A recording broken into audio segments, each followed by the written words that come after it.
Hello mga birds. Dito na naman ako para bibigyan na naman ng tanong, ng sagot ng inyong mga tanong sa programang Tanong Mo, Sagot Ko. So ito pala sa mga, by the way mga birds, no? Itong mga katanungan naman ito ay hango naman to sa aking kaalaman. At ito ay ayon rin sa aking kakayahan.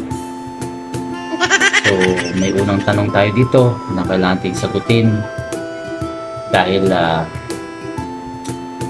inaantay nila yung sagot ko.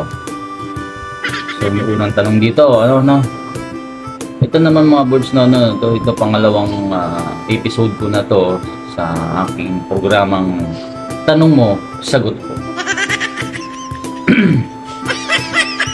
Unang katanungan mga birds,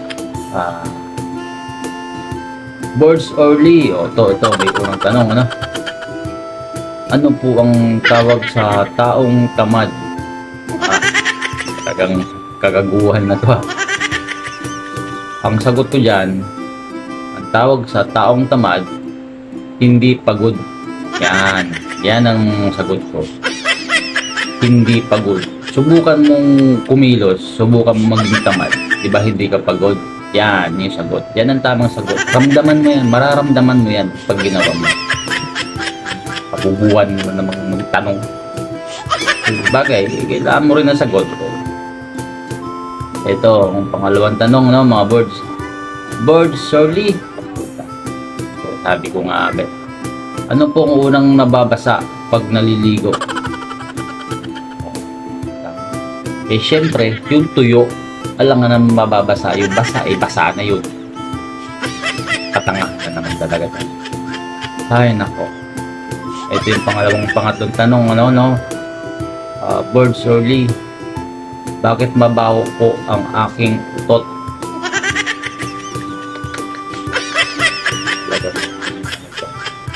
Kaya mabaho ang iyong utot.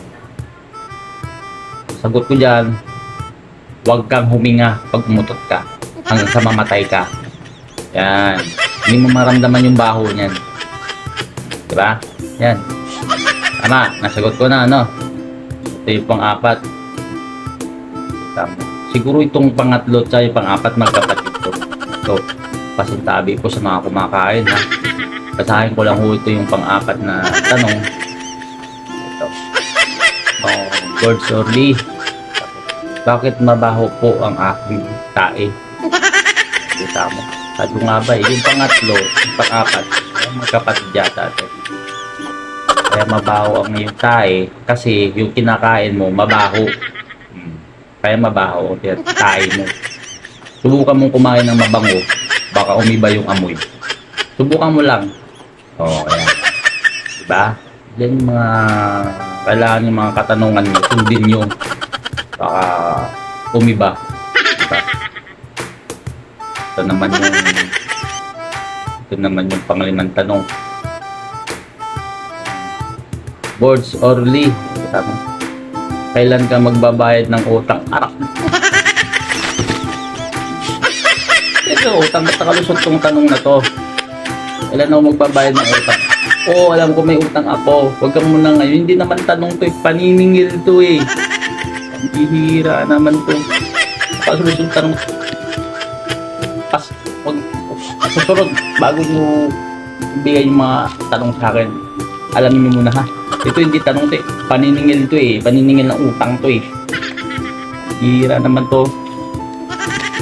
So ito na, pang-anim na tanong.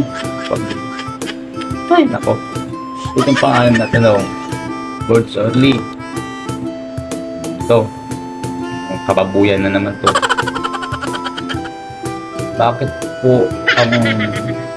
Bakit po nakayuko ang baboy pag naglalakad? Ito yung sagot ko Kaya nakayuko yung baboy pag naglalakad kasi nahihiya siya kasi yung nanay niya baboy. Alam niyo na.